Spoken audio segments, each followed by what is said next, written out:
Nintendo is doing the most Nintendo thing imaginable right now, and before anybody in a suit tries to spray perfume on it and call it protecting creativity, no. This is Nintendo versus Palworld, Nintendo versus Pocketpair. That is the fight.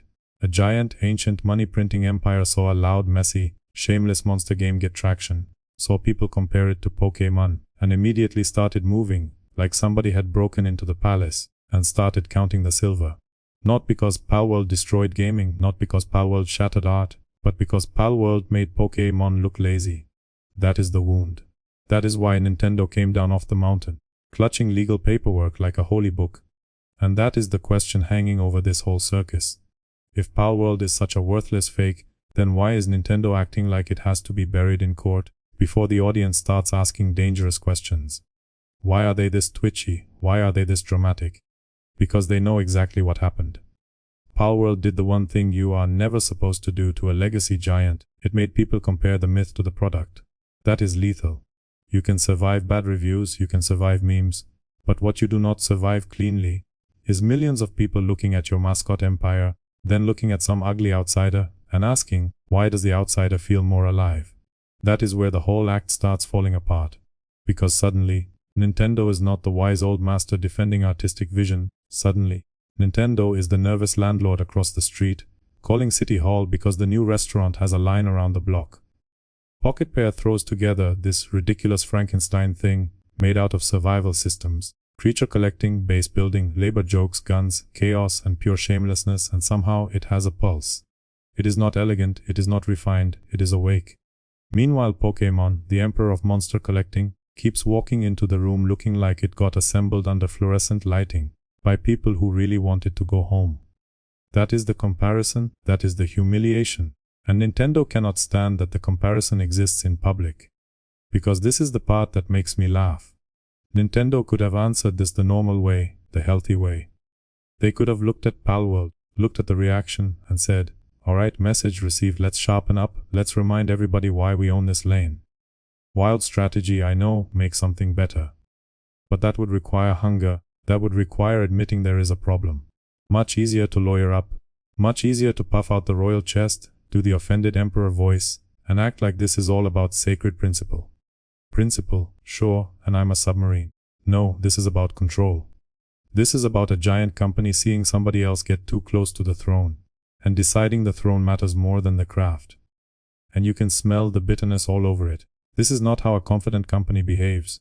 Confidence says, watch this, then drops a better product. Insecurity says, get me the paperwork. Confidence says, we will beat you in the market. Insecurity says, we are going to make your life legally miserable until the conversation changes. Because that is what Nintendo wants more than anything. They want the conversation to stop being, why does Pokémon feel stale, and become, was Palworld too derivative? That is a much safer argument for them, much easier to litigate than the real one, which is that Pokémon has been getting away with murder for years, because people keep confusing childhood attachment with present-day quality. And yes, that makes people mad, but come on. The second Palworld hit, the real discussion was not, has art died? The real discussion was, why does this loud idiot game with gun-toting creatures have more heat around it than the official giant? That is brutal. That is not just a competitor existing, that is a competitor exposing the difference between legacy and momentum. Nintendo did not get rattled because Palworld was perfect. Palworld got power because it was shameless and alive, at a moment when Pokémon felt cautious, tired, and weirdly comfortable coasting downhill on brand recognition. And that brings me to the aesthetic rot behind all this. The new version of everything now feels intentionally bland, intentionally flattened, intentionally uglified. Like somewhere in a conference room, a team of very serious mediocrities decided the goal was to make sure nothing looks too sharp, too weird, too flavorful, or too alive, because it might scare off some imaginary demographic that only exists in a slide deck. Who are these people? Where are they? Show them to me. Because I have yet to meet the great mass audience, begging for every franchise to become softer, duller, more sterile, and more condescending. They do not exist. They were invented by people with dead eyes and no taste. And the classic version was better. Yes, I said it. The classic version was better because it was not trying to lecture you, it was trying to entertain you. It had confidence, it had identity, it had bite. The new version always feels like it was built by talentless hacks, who are weirdly spiteful toward the loyal audience that made the brand matter in the first place. That is the disease. That is why so much modern stuff feels like it is glaring at its own fans through the screen. The people steering it act like the older audience is some embarrassing burden, instead of the foundation under the building. So, they flatten the look, drain the color, smooth off the rough edges, call it progress, and then act offended when people say the old thing had a pulse. That same spite is all over Nintendo's posture here. Because look at the emotional logic. They are not reacting like artists, they are reacting like offended aristocrats. How dare this loud, tacky, disobedient thing pull attention away from the approved product? How dare Pocketpair make something that invites comparison? How dare players laugh, compare, and enjoy themselves in a way that is not properly licensed by the throne? That is what is really offending them, the disobedience. The fact that Palworld did not ask permission to exist in the same imaginative zip code as Pokémon, and then had the nerve to be fun enough that people cared.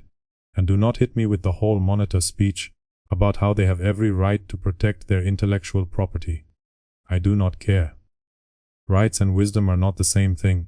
Rights and dignity are not the same thing. You can absolutely have the legal ability to do something, and still look petty, panicked, and ridiculous while doing it. That is where Nintendo is living right now. Because when you are truly secure in your greatness, you do not move like this.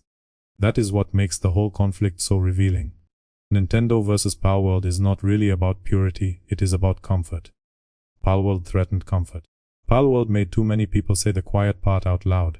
It made them look at Pokémon and ask why the richest monster series in the world still feels like it is getting by on sentimental credit. That is the insult. That is why Nintendo is against Palworld. Not because Palworld copied a vibe, but because Palworld made the vibe look tired. And yes, obviously Palworld borrows. Of course it does. Everyone with functioning eyes can see that, but that is not even the interesting part. The interesting part is why that borrowing landed so hard. It landed because the original had become complacent enough that a rough, ugly, shameless remix could still feel more dangerous and more energetic. That is not a Pocketpair miracle, that is a Nintendo failure. Palworld did not have to be holy, it just had to show up while the king was napping. That is why I keep coming back to the pattern. Big brand gets lazy. Big brand sounds off its identity. Big brand starts making things that feel pre-approved by committees of frightened cowards. Big brand starts treating loyalty like an entitlement, instead of something it has to keep earning. Then some vulgar outsider barges in with a rougher product that still feels more alive, and the giant loses its mind. Same script every time, same tantrum. And when the audience points out the obvious, the giant does not reflect, it does not improve, it punishes. That is what people are reacting to here, the pattern. That is why this story sticks. They have seen iconic brands get handed to mediocrities who flatten them, uglify them, strip out the bite, then call the audience immature for noticing. They have seen loyal fans treated like a problem. Then along comes something like Palworld, not cleaner, not nobler, not even better in every category, but hungrier. Hungrier is enough. Hungry beats comfortable every time in public. Hungry makes the audience feel electricity again. So no, I am not buying the saint act. Nintendo is not some injured genius here. Nintendo is a complacent empire that got stung by a scrappy rival and responded like a duke calling guards on a comedian. Strong companies answer with products, weak moments get answered with procedure. Strong companies say, watch this, weak moments say, can we make this legally annoying enough that people stop laughing? And that is the tragedy of it. Pokémon should be untouchable. It should be embarrassing any rival that dares show up in the lane. The fact that it is not doing that cleanly is exactly why Palworld hurts so much. Palworld should have been a curiosity, instead it became a mirror. A rude mirror, a dirty mirror, but a mirror all the same. And Nintendo looked into it and did not like what it saw. Too bad. The answer to a bad reflection is not smashing the mirror and calling yourself beautiful. The answer is fixing your face. But that would require self-awareness, and legacy giants hate self-awareness. Self-awareness leads to accountability, accountability leads to standards, standards lead to work. Legal aggression is much easier, it lets you keep the crown and skip the self-examination. So, let's put it plain. Nintendo is against Palworld because Palworld embarrassed Pokémon. Nintendo is against Pocketpair because Pocketpair made the audience compare the approved product to an unapproved one, and notice the approved product had less heat. Nintendo is denying the deeper issue, because admitting the deeper issue would mean admitting stagnation. Anyway, that is the broadcast. Nintendo versus Palworld. Old empire versus loud upstart.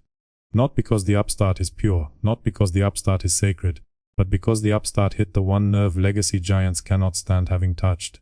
It made the official version look sleepy. It made the giant look defensive. It made the audience ask if the crown still fits. And if your answer to that is not make something better, but make their existence harder, then congratulations. You are not defending greatness, you are confessing weakness in a nicer suit.